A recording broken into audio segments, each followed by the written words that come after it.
Hello learners, आज हम Kirchhoff's law पे बेस्ड कुछ न्यूमेरिकल्स करेंगे। और अगर आपने प्रीवियस वीडियो में loop law and junction law को अच्छे से पढ़ा है तो उन कॉन्सेप्ट्स का यूज हम इन न्यूमेरिकल्स को करने में करेंगे। ठीक है, तो आइए स्टार्ट करते हैं आज के क्वेश्चंस। तो मैंने जो पहला क्वेश्चन लिया है वो जंक्शन लॉ पे बेस्ड है, जिसमें क्या होता था, किसी जंक्शन में जितने सारे करंट्स आ रहे होते थे उसको हम ऐड करते थे, फिर इक्वल करते थे किसके बराबर, जितने सारे करंट्स उस जंक्शन को छोड़ के जा रहे होते हैं। ठीक है, तो आपको ये आई की वैल्यू, इस फिगर में आपको आई की वैल्यू निकालनी है, लेकिन आई की वैल्यू निकालने से पहले आपको इन तीन की जो करंट की वैल्यूज है उसको भी पहले निकालनी पड़ेगी। ठीक है, पहले इन तीन वैल्यूज को निकाल लेते हैं। देखिए, पहले इस जंक्शन को कंसीडर करिए। इस जंक्शन में जो करंट आ रहे हैं उन सबको ऐड कर दीजिए। तो इस जंक्शन में कौन से करंट आ रहे हैं, सिर्फ 15 एम्पियर आ रहा है, तो इधर लिखिए 15 इक्वल्स टू हो जाएगा। इस जंक्शन को छोड़ के कौन कौन सा करंट जा रहा है, एक ये जा रहा है और एक ये जा रहा है। इसको I1 सपोज कर लेते हैं, तो ये जाएगा 8 प्लस I1, 8 प्लस I1। यहां से I1 की वैल्यू निकल जाएगी, 15 में से 8 गया तो ये आ जाएगा आपका 7। ठीक है, 7 एम्पियर हो गई, इस I1 की वैल्यू आ गई 7 एम्पियर। अब देखिए इस जंक्शन को, देखिए इस जंक्शन में आपका जितने सारे करंट्स आ रहे हैं उनको ऐड करिए। तो कौन कौन से करंट आ रहे हैं, एक 3 एम्पियर आ रहा है, एक I1 आ रहा है। I1 की वैल्यू हमने 7 निकाली अभी, तो हो जाएगा 3 प्लस 7 इक्वल्स टू, इस जंक्शन को छोड़ के कौन सा करंट जा रहा है, ये वाला, इसको I2 मान लेते हैं, इक्वल्स टू I2 हो जाएगा। ठीक है, फिर I2 की वैल्यू आ जाएगी 7 प्लस 3 इक्वल्स टू 10 एम्पियर। ठीक है, फिर इस करंट को देख लेते हैं। इस करंट के लिए इस जंक्शन को देखेंगे। इस जंक्शन में देखिए कितने करंट इस जंक्शन में आ रहे हैं, तो इस जंक्शन की तरफ कितने करंट आ रहे हैं, 8 आ रहा है, एक 5 आ रहा है। ठीक है, इन दोनों को ऐड कर देंगे तो जगह 8 प्लस 5 ये किसके बराबर आ जाएगा, ये उस करंट के बराबर आ जाएगा जो इस जंक्शन को छोड़ के जा रहा होगा। इसको I3 मान लेते हैं, तो बराबर हो जाएगा I3 के। 8 प्लस 5 होता है 13, हो जाएगा 13 एम्पियर। तो I3 की वैल्यू पे आ गई। अब इस जंक्शन को देखिए, इस जंक्शन में कौन कौन सा करंट आ रहा है उनको ऐड करिए, I2 और I3 आ रहा है, तो इन दोनों को ऐड करेंगे। तो I2 की वैल्यू 10 है, I3 की वैल्यू 13 है, तो सीधा सीधा लिखिए 10 प्लस 13 इक्वल्स टू I वो करंट है जो इस जंक्शन को छोड़ के जा रहा है, ये इसके इक्वल हो जाएगा। तो यहां से I3 की वैल्यू आ जाएगी 23 एम्पियर। ठीक है, तो जो हमारा आंसर आ रहा है वो कितना होगा, 23 एम्पियर। देखिए ये क्वेश्चन जो है वो जंक्शन लॉ पे बेस्ड था। ठीक है, नोट कर लिया आपने, इसको मिटा देती हूँ। जंक्शन लॉ पे बेस्ड था। और जो नेक्स्ट क्वेश्चन है हमारा वो किरचॉफ सेकंड लॉ पे बेस्ड है, यानी कि लूप लॉ पे है, हालांकि वहां जंक्शन लॉ का भी यूज होगा। ठीक है, क्वेश्चन सेकंड नोट करिए। क्वेश्चन सेकंड,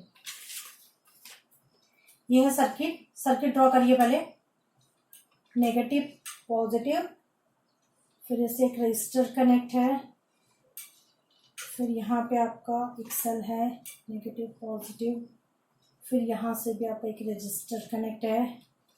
ठीक है, फिर ये इसकी वैल्यू 1 वोल्ट है, इसकी 2 वोल्ट है, ये 1 ओम का रजिस्टर है, ये भी 1 ओम का रजिस्टर है, फिर डायगोनली एक और रजिस्टर कनेक्ट है, ये कितना है 4.5 ओम का। ठीक है, ये आपको क्वेश्चन दिया हुआ है। अब आपसे पूछा गया है find current in each resistor, प्रत्येक प्रतिरोध में धारा की गणना कीजिए। तो हमें इलेक्ट्रिक करंट की वैल्यू फाइंड आउट करनी है। तो उसके लिए हम क्या करते हैं, पहले हम सर्किट की नेमिंग कर लेते हैं। ठीक है, इसको मान लेते हैं ए, इसको मान लेते हैं बी, इसको सी एंड इसको डी। अब करंट को डिसाइड कर लेते हैं। मान लेते हैं यहाँ से I1 करंट आ रहा है और इस पॉजिटिव टर्मिनल से इधर की तरफ I2 करंट आ रहा है। ठीक है, देखिए I1 करंट जाएगा जाएगा जाएगा, इस पॉइंट सी पे आएगा, I2 करंट यहां से आते थे सी पॉइंट पे आएगा, फिर दोनों ही मिलके इस ब्रांच में जाएंगे, तो इस ब्रांच में जो करंट जाएगा वो I1 प्लस I2 होगा। ठीक है, फिर वापस I2 इस नेगेटिव टर्मिनल में आ जाएगा और ए पॉइंट से I1 इस नेगेटिव टर्मिनल में आ जाएगा।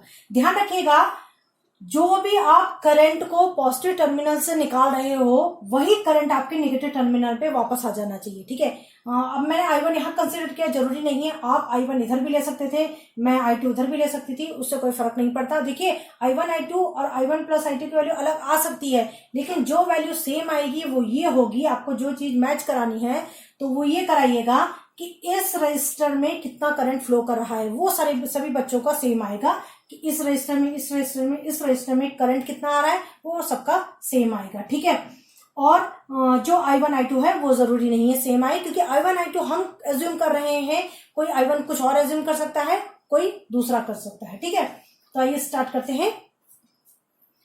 अब इससे पहले कि हम इस पे सेकंड लॉ अप्लाई करें, तो यहाँ पहले डिसाइड कर लेते हैं कि कौन सा पॉइंट हाई पोटेंशियल पे है, कौन सा लो पोटेंशियल पे है, तब हम किरचॉफ का जो सेकंड लॉ है इक्वेशन बनाने में हमें उससे हेल्प मिलेगी। ठीक है, तो हमें पता था, हमने डिस्कस किया था इससे पहले वीडियो में, जो नेगेटिव टर्मिनल होता है वो लो पोटेंशियल पे होता है, पॉजिटिव वाला हाई पोटेंशियल पे होता है। फिर आपका करंट फ्लो कर रहा है इधर से इधर, यानी ये पॉइंट हाई पोटेंशियल हो गया, ये पॉइंट लो पोटेंशियल हो गया। फिर आपका करंट इधर से इधर जा रहा है, तो ये आपका हाई हो गया, ये आपका लो हो गया। फिर इधर देखिए, ये नेगेटिव टर्मिनल है, लो हो गया, ये हाई हो गया।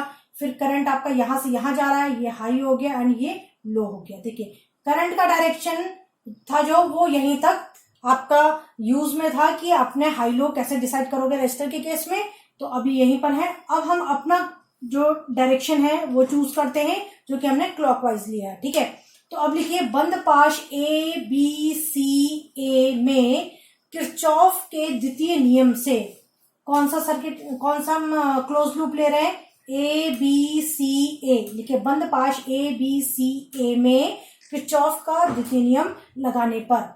अब हम किरचॉफ का सेकंड लॉ अप्लाई करेंगे, तो देखिए इक्वेशन कैसे बनेगी। पहले इसका पोटेंशियल डिफरेंस कितना हो गया, ये हो गया 2। देखिए लो टू हाई जा रहे हैं, अब हम करंट का डायरेक्शन नहीं देखेंगे, हम देखेंगे एरो का डायरेक्शन। एरो हमारा क्लॉकवाइज चल रहा है, यानी कि हम लो टू हाई चल रहे हैं, तो लो टू हाई चलेंगे तो यहाँ पे आगे साइन प्लस होगा। आपको ध्यान होगा, लो टू हाई जाने पे प्लस का साइन आता है और हाई टू लो जाने पे नेगेटिव का साइन आता है। ठीक है, तो लो टू हाई जा रहे हैं तो प्लस साइन आएगा। फिर इधर देखिए, इस रेजिस्टर के अक्रॉस पोटेंशियल डिफरेंस कितना होता है, तो ये होगा 1 × I2, दैट इज I2। अब साइन देखिए कैसा होगा, माइनस आएगा कि प्लस आएगा। हाई टू लो जा रहे हैं, देखिए एरो का डायरेक्शन है, हम इस तरफ जा रहे हैं, हाई टू लो जाएंगे तो यहाँ नेगेटिव आ जाएगा। ठीक है, फिर हम इधर गए, फिर हम इस वाली ब्रांच में गए, तो इस रेजिस्टर के अक्रॉस जो पोटेंशियल डिफरेंस होगा वो 4.5 × I1 + I2 होगा। 4.5 × I1 + I2। अब आगे नेगेटिव आएगा कि पॉजिटिव, इस डायरेक्शन में जा रहे हैं हम। ठीक है, करंट का डायरेक्शन नहीं देखेंगे, हम अपना डायरेक्शन देख रहे हैं, तो अपने डायरेक्शन के हिसाब से हम हाई टू लो जा रहे हैं, तो हाई टू लो का मतलब यहाँ नेगेटिव साइन आएगा। ठीक है, फिर वापस ए में आ गया तो इक्वल्स टू 0। हमने क्या करना होता था, आपको ध्यान है ना, जो आपका किरचॉफ का सेकंड लॉ क्या था, वो होता था summation of del V equals to 0। ये होता था ना, सारी जो क्लोज लूप ले रहे हैं उसमें जितना भी पोटेंशियल डिफरेंस होता था उसको आप ऐड करोगे, उसका एल्जेब्रिक सम करोगे तो वो 0 के बराबर होगा। तो हमने सभी पोटेंशियल डिफरेंस का एल्जेब्रिक सम कर दिया। ठीक है, अब ये हम यहाँ से क्या करेंगे, यहाँ से इक्वेशन को सॉल्व करते हैं। तो देखिए ये हो जाएगा 2 - I2 माइनस, इसको इससे मल्टीप्लाई करिए, फिर इसको इससे मल्टीप्लाई करिए, हो जाएगा -4.5 I1, फिर इधर हो जाएगा -4.5 I2 इक्वल्स टू 0। देखिए मेन था इक्वेशन बनाना, आगे कैलकुलेशन आपकी अपनी है, आप कैलकुलेशन किसी भी तरीके से कर सकते हैं, आंसर हमारा सेम आएगा। ठीक है, तो यहां से देखिए एक I2 ये है, एक I2 ये है, -4.5 -1 तो ये जाएगा -5.5 I2। ठीक है, -5.5 I2 हो जाएगा, ये हो गया -4.5 I1। आप 2 को उधर ले जाते हो तो हो जाएगा -2। नेगेटिव नेगेटिव सभी का कॉमन ले लेंगे तो नेगेटिव कैंसिल हो जाएगा, तो ये हो गया 5.5 I2 + 4.5 I1 इक्वल्स टू 2। यहां से हम I1 की वैल्यू निकाल लेते हैं, I1 की वैल्यू आ जाएगी 4.5 I1 इक्वल्स टू 2 माइनस, इसको हम उधर ले जाते हैं, हो जाएगा 5.5 I2। ठीक है, फिर I1 की वैल्यू निकाल लीजिए, हो जाएगा 2 - 5.5 I2 होल डिवाइडेड बाई 4.5। इसको लिख लीजिए इक्वेशन नंबर फर्स्ट। ठीक है, ये तो हो गया इस क्लोज लूप की बात की हमने, इस बंद पाश की बात की ABCA में, तो हमें ये इक्वेशन मिली। अब हम क्या करते हैं, अब ये वाला क्लोज लूप लेते हैं ACDA। लिखिए बंद पाश ACDA में, बंद पाश ACDA में किरचॉफ का द्वितीय नियम लगाने पर। ठीक है, किरचॉफ का सेकंड लॉ लगाएंगे और इसके लिए इक्वेशन निकालेंगे। तो यहाँ भी जो डायरेक्शन हमारा कैसा है, क्लॉकवाइज चल रहे हैं हम। अब इक्वेशन बनाते हैं, तो कि इस रेजिस्टर के अक्रॉस जो पोटेंशियल डिफरेंस होगा कितना होगा, 4.5 × I1 + I2। तो लिखिए 4.5 × I1 + I2, ये हो गया। ठीक है, अब देखिए हम इस तरफ जा रहे हैं, यानी हम लो टू हाई जा रहे हैं, ये हमारा डायरेक्शन है ना, ये डायरेक्शन हमारा ये चल रहा है, हम जा रहे हैं लो टू हाई, तो लो टू हाई जाने पे आगे प्लस का साइन आता है, लिखने की जरूरत नहीं है। फिर इस वाली ब्रांच में आइए, देखिए इस ब्रांच में जो इस रजिस्टर के अक्रॉस जो पोटेंशियल डिफरेंस होगा 1 इंटू I1 होगा, तो लिखिए आप 1 इंटू I1 कितना होगा, I1 होगा, ठीक है। फिर लो टू हाई जा रहे हैं, ये डायरेक्शन है ना हमारा, लो टू हाई जा रहे हैं, लो टू हाई जाने पे आगे प्लस का साइन आता है, ठीक है। आप देखिए, आप ध्यान रखिएगा, यहाँ जो I1 है इसके साथ 1 है, मैं लिख नहीं रही हूँ, इसके साथ भी I2 के साथ 1 था, मैंने डायरेक्ट I2 लिख दिया। अगर आपको लिखना हो तो आप लिख सकते हैं, तो क्योंकि 1 के साथ मल्टीप्लाई करेंगे तो I1 ही आएगा, तो I1 ये हो गया। अब ये देखिए, इसका पोटेंशियल डिफरेंस लिखेंगे इस सेल का, तो ये हो जाएगा 1। अब प्लस आएगा कि माइनस, देखिए हम इस डायरेक्शन में जा रहे हैं, इस डायरेक्शन में, यानी हाई टू लो जाने पे नेगेटिव आएगा, फिर वापस ए में आ गए और ये हो जाएगा आपका 0, ठीक है। अब इसको सॉल्व करते हैं, देखिए इसका ब्रैकेट खोलेंगे तो 4.5 I1 plus 4.5 I2 plus I1 minus 1 equals to 0 हो जाएगा। 4.5 I1 ये है, एक I1 ये है, तो दोनों प्लस हो जाएगा, ये हो जाएगा 5.5 I1 plus 4.5 I2 equals to 1 को उधर ले जाते ही हो जाएगा 1। अब ये जो I1 की वैल्यू है इस इक्वेशन में पुट करते हैं, इसको इक्वेशन 2 मान लीजिए। देखिए I1 का मान समीकरण 1 से समीकरण 2 में रखने पर, I1 का मान समीकरण 1 से समीकरण 2 में रखने पर, तो ये हो जाएगा आपका 5.5 इंटू I1 की जगह आप लिखिए 2 minus 5.5 I2 whole divided by 4.5 plus 4.5 I2 equals to 1, ठीक है। अब इसको हमें सॉल्व करना है, इसको मिटा देते हैं।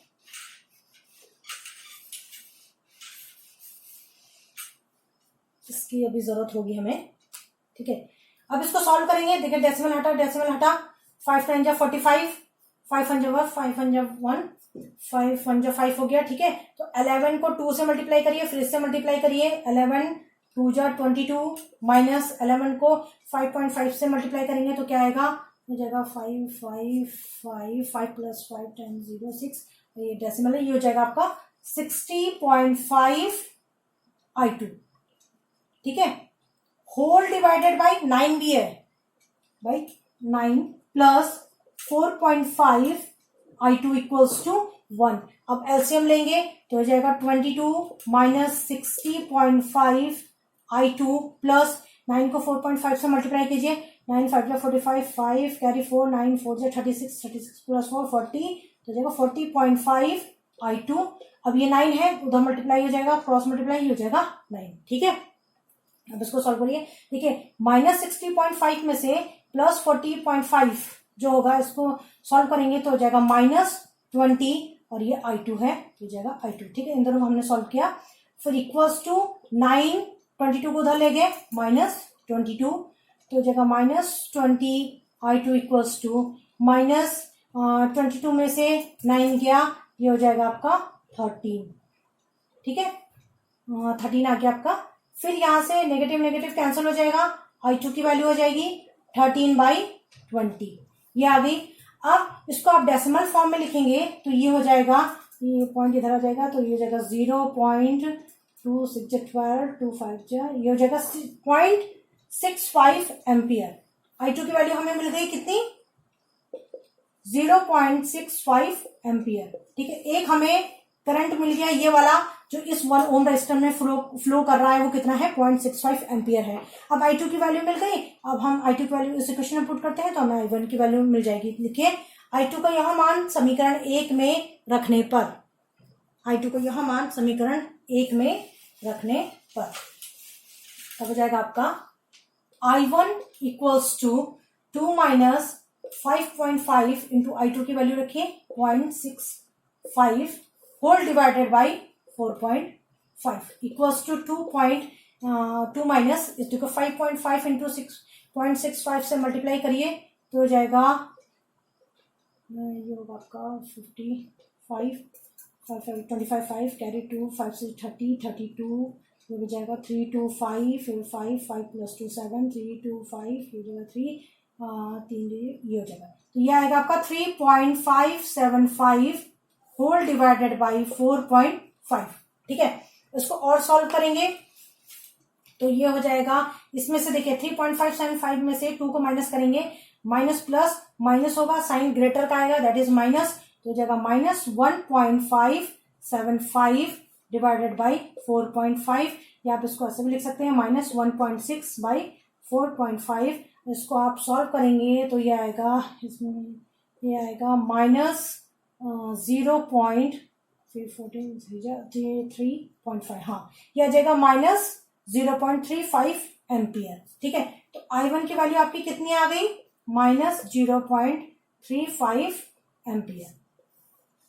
तो ये I1 कौन सा करंट आया, ये I1 ये वाला करंट आया, ये वाला करंट है जो इस वाले 1 ओम रजिस्टर में फ्लो कर रहा है। ठीक है, तो हमें I1 की वैल्यू मिल गई, I2 की वैल्यू मिल गई। फिर आप एक बात देखिए यहाँ पे कि यहाँ I1 की वैल्यू नेगेटिव में आई है। नेगेटिव में आने का मतलब ये है कि जो हमने I1 का डायरेक्शन यहाँ कंसीडर किया है वो इसके जस्ट ऑपोजिट होना चाहिए, यानी कि जो हमने नेगेटिव इधर की बजाय ऊपर की तरफ होना चाहिए था। उससे कोई फर्क नहीं पड़ता है नेगेटिव साइन से, बस यही उसका मतलब होता है कि जो हमने डायरेक्शन कंसीडर किया था वो उसके जस्ट ऑपोजिट होगा असलियत में। ठीक है, तो इससे कोई फर्क नहीं पड़ता। तो I1 I2 की वैल्यू निकल गई। अब हम किसकी वैल्यू निकालेंगे, अब हम निकालेंगे इस 4.5 ओम रजिस्टर पे कितना करंट फ्लो कर रहा है उसकी वैल्यू निकालनी है। तो वो क्या हो जाएगा, आपने I1 और I2 को ऐड करना है सिंपली। तो लिखिए, इसको निकाल देते हैं, लिखिए 4.5 ओम प्रतिरोध में, देखिए 4.5 ओम प्रतिरोध में धारा equals to I1 plus I2 है ना, I1 प्लस I2। I1 की वैल्यू कितनी है, ये है माइनस 0.35, I2 की वैल्यू कितनी है प्लस 0.65। इसको सॉल्व करिए, माइनस प्लस माइनस होता है, साइन ग्रेटर का आएगा तो ये प्लस आएगा आगे साइन, तो ये 0.30, दैट इज 0.3 एम्पियर। तो ये हमारा आ गया 4.5 ओम रजिस्टर में कितना करंट फ्लो कर रहा है, 0.3 एम्पियर। तो इस तरीके से हमारे तीनों करंट्स की वैल्यू आ गई और तीनों रजिस्टर में कितना कितना करंट फ्लो कर रहा है वो सब आ गया। देखिए इस वाले रजिस्टर में जो करंट फ्लो कर रहा है वो हमारा 0.65 एम्पियर है। इस वाले रजिस्टर के अक्रॉस, इस वाले रजिस्टर में जो हमारा करंट फ्लो कर रहा है वो माइनस 0.35 एम्पियर है। और 4.5 ओम में जितना हमारा करंट फ्लो कर रहा है वो हमारा 0.3 एम्पियर है। तो यही क्वेश्चन में पूछा गया था। ठीक है, अब नेक्स्ट क्वेश्चन करते हैं। नेक्स्ट क्वेश्चन जो हम करेंगे उससे आपको थोड़ा और प्रैक्टिस हो जाएगी कि कैसे हम किरचॉफ लॉ पे बेस्ड इक्वेशन बना रहे हैं। Question number 3, question circuit draw करते हैं पहले। इसका सर्किट ऐसा है, ये रजिस्टर है आपका, फिर आपका एक और रजिस्टर है यहाँ, फिर ये पॉजिटिव टर्मिनल नेगेटिव टर्मिनल दोनों आपस में कनेक्टेड हैं, फिर आपका ये नेगेटिव पॉजिटिव, फिर आपका ये रजिस्टर कनेक्ट है और ये कनेक्ट है। देखिए उस फिगर में बस इतना ही दे रखा था, बाकी हमने वैल्यूज दी हुई थी और बाकी हमने नेमिंग खुद ही की थी, लेकिन यहाँ पर नेमिंग करंट सब कुछ गिवन है आपको और सिंपली आपको I1 I2 और I3 निकालना है। ठीक है, तो यहाँ पे इसकी वैल्यू दी गई है 30 ओम, इसकी वैल्यू दी गई है 20 ओम, इसकी वैल्यू दी गई है 20 वोल्ट, इसकी वैल्यू है 80 वोल्ट एंड ये गिवन आपको 20 ओम। नेमिंग भी आपको ऑलरेडी की गई है क्वेश्चन में, A B C D E and F। Current का डायरेक्शन भी आपको गिवन है, यहाँ I1 करंट है, इधर I2 करंट है और इस तरफ I3 करंट फ्लो कर रहा है। ठीक है, तीनों करंट का डायरेक्शन आपको क्वेश्चन में गिवन है।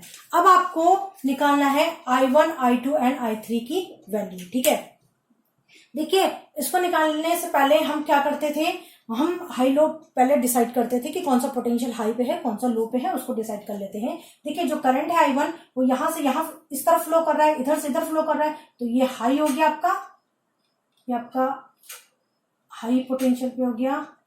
चलिए इससे नहीं लिख रहा है, इसी से लिख लेते हैं, ये आपका हाई पे हो गया, ये आपका लो पे हो गया। फिर आप इधर आइए इस ब्रांच में, तो ये आपका नेगेटिव टर्मिनल है तो लो पे हो गया, जो आपका पॉजिटिव टर्मिनल है वो आपका हाई पे हो गया। फिर करंट इधर से इधर जा रहा है तो ये आपका हाई पे हो गया, ये लो पे हो गया। उसी तरीके से नेगेटिव टर्मिनल लो पे, पॉजिटिव टर्मिनल हाई पे। फिर आपका करंट जो I2 है वो ऐसे इस डायरेक्शन में फ्लो कर रहा है, तो इस डायरेक्शन में फ्लो करने के कारण ये आपका हाई हो गया, ये आपका लो हो गया। ठीक है, अब हम जो डायरेक्शन लेंगे वो हम क्लॉकवाइज ले रहे हैं ऐसे। ठीक है, ये डायरेक्शन हम ले रहे हैं। तो अब आप लिखिए बंद पाश A B C F A, बंद पाश A B C F A में किरचॉफ का द्वितीय नियम लगाने पर। तो अब करंट का रूल खत्म हो गया, हमने हाई लो डिसाइड कर लिया, अब हम किरचॉफ का सेकंड लॉ अप्लाई करेंगे। ठीक है, तो देखिए इस रेजिस्टर के अक्रॉस पोटेंशियल डिफरेंस कितना है 30 इंटू I1, 30 इंटू I1। ठीक है, साइन क्या आएगा, देखिए हम यहां से यहां जा रहे हैं, ये हमारा डायरेक्शन है, हम ऐसे घूम रहे हैं, हम ऐसे चल रहे हैं। ठीक है, ऐसे वाले डायरेक्शन में जा रहे हैं, तो हम हाई टू लो जा रहे हैं, हाई टू लो में आगे नेगेटिव का साइन आएगा। फिर हम इधर गए, इस वाली ब्रांच में आए, क्योंकि हम A B C F A की लूप की बात कर रहे हैं। ठीक है, तो इसमें देखिए इसका जो पोटेंशियल डिफरेंस है वो आपका 20 है।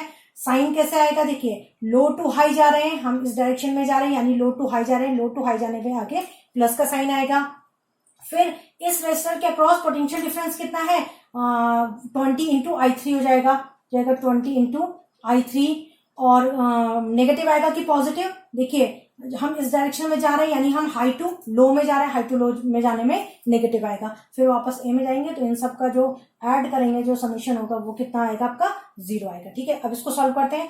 यहाँ एक काम करते हैं, -10 कॉमन ले लेते हैं। देखिए इक्वेशन बनाना आना चाहिए, बाकी सॉल्व हाँ आप अपने तरीके से कर सकते हैं, जरूरी नहीं कि मेरी तरीके से करें, पर हाँ आंसर जरूर मैच कर लीजिएगा कि इस वाले और इस वाले रेजिस्टर के अक्रॉस जो करंट फ्लो कर रहा है वो आपका मेरा सेम आना चाहिए। ठीक है, तो -10 कॉमन ले लिया मैंने, तो आ जाएगा 3I1, यहाँ आ जाएगा -2, हो जाएगा +2I3 इक्वल्स टू 0, और -10 इक्वल्स टू के उधर जाएगा तो वो 0 हो जाएगा। इसको देखिए ये हो जाएगा 3I1, आप इसको लिख सकते हो 2I3, फिर ये -2 भी उधर चला जाएगा तो +2 में आ जाएगा। ठीक है, इसको मान लीजिए इक्वेशन नंबर फर्स्ट। अब हम जो क्लोज लूप लेंगे, जो बंद पाश लेंगे, वो लेंगे ए बी डी ई ए को। ठीक है, देखिए बंद पाश ए बी डी ई ए में किरचॉफ का द्वितीय नियम लगाने पर। आप ये वाला लूप भी ले सकते हो, कोई फर्क नहीं पड़ता, आप फ्री हो कि आप कोई सभी लूप ले लीजिए, लेकिन आंसर सही आना चाहिए बस। ठीक है, तो मैंने कौन सा लिया है, ए बी डी ई ए वाला लूप लिया है, क्लोज लूप। ठीक है, तो इसमें जब किरचॉफ का सेकंड लॉ अप्लाई करेंगे तो देखिए जो डायरेक्शन होगा, जो हम डायरेक्शन ले रहे हैं, जिस डायरेक्शन में हम चल रहे हैं क्लॉकवाइज, वो यही डायरेक्शन है। ठीक है, डायरेक्शन वही है, डायरेक्शन चेंज नहीं है। तो इस रेजिस्टर के अक्रॉस पोटेंशियल डिफरेंस कितना हो गया 30 इंटू I1, ये हो गया आपका 30 इंटू I1। साइन क्या आएगा, हाई टू लो जा रहे हैं तो ये आपका नेगेटिव आ गया। फिर आप इधर जाओगे, अब इस वाली ब्रांच में नहीं जाओगे, हम ये बाहर का ले रहे हैं। ठीक है, बाउंड्री ले रहे हैं हम, तो अंदर नहीं जाएंगे, अब हम यहाँ से यहाँ घूमेंगे इसमें। तो 20 ओम के रेजिस्टर के अक्रॉस जो पोटेंशियल डिफरेंस होगा वो होगा 20 इंटू, यहाँ से करंट कितना बह रहा है, ये देखिए ये I2 करंट यहाँ से फ्लो करेगा, तो जगह 20 इंटू I2। साइन क्या आएगा, देखिए हम जा रहे हैं लो टू हाई जाने पे प्लस साइन आता है। ठीक है, फिर इसका देख लेते हैं, इसका हो जाएगा 80। अब हाई टू लो जा रहे हो, ये डायरेक्शन है हमारा, ये पूरा ये वाला डायरेक्शन है, तो इस वाले डायरेक्शन में हम हाई टू लो जा रहे हैं तो ये नेगेटिव साइन आएगा। ठीक है, फिर आप वापस ए में आ गए, इन सब पे जब समेशन करेंगे आप पोटेंशियल डिफरेंस का, वो आपका 0 आएगा। यहाँ पे भी इसको सॉल्व करते हैं, इसमें भी हम -10 कॉमन ले लेते हैं, ये हो जाएगा 3I1 -2I2 +8 इक्वल्स टू 0।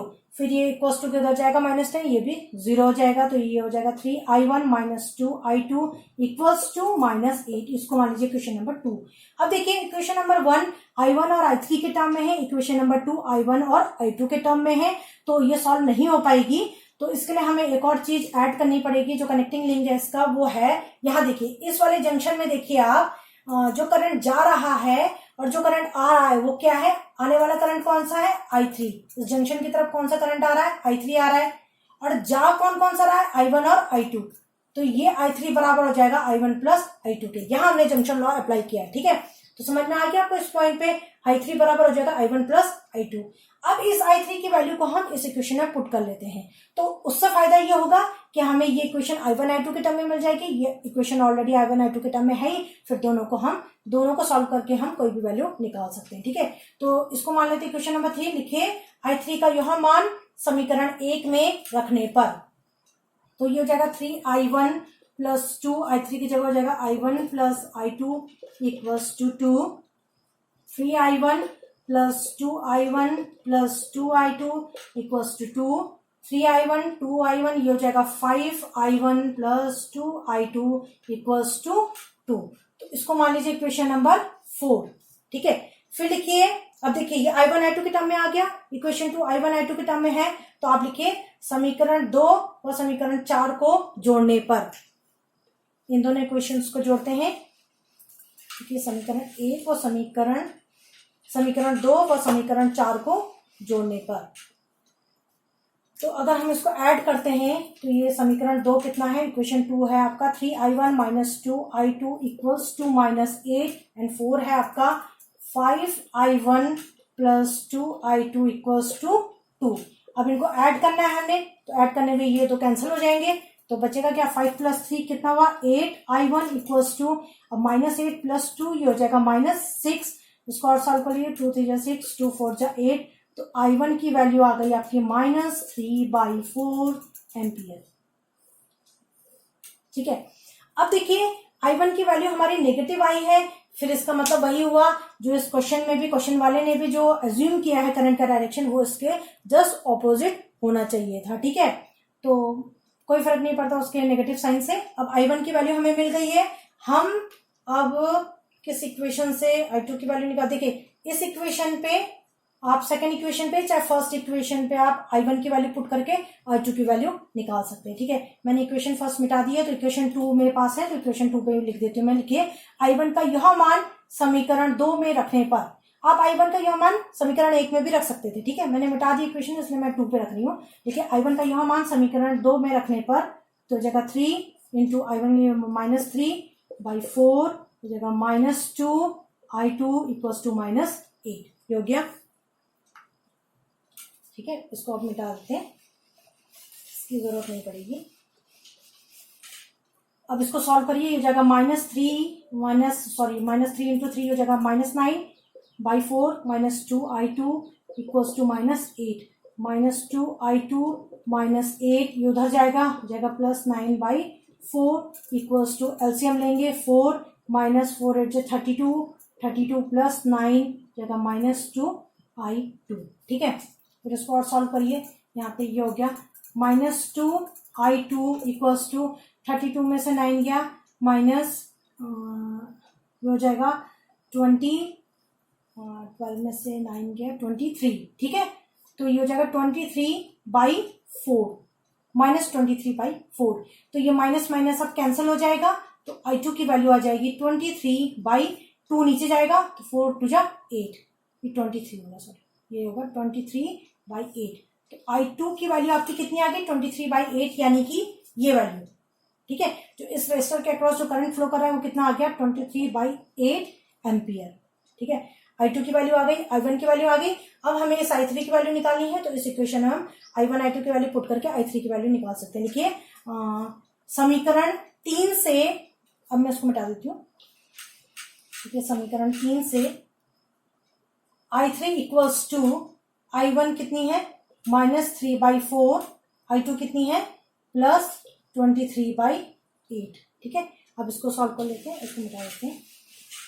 ये होगा = एलसीएम लेंगे 8 हो जाएगा, 4 2 जा 8, 2 3 जा 6 +23 = 8, इसको होगा ये हो जाएगा 17। I3 की वैल्यू आ गई आपकी 17/8 एम्पियर। तो इस तरीके से आपने देखा I1 I2 I3 तीनों की वैल्यूज हमने फाइंड आउट कर ली है।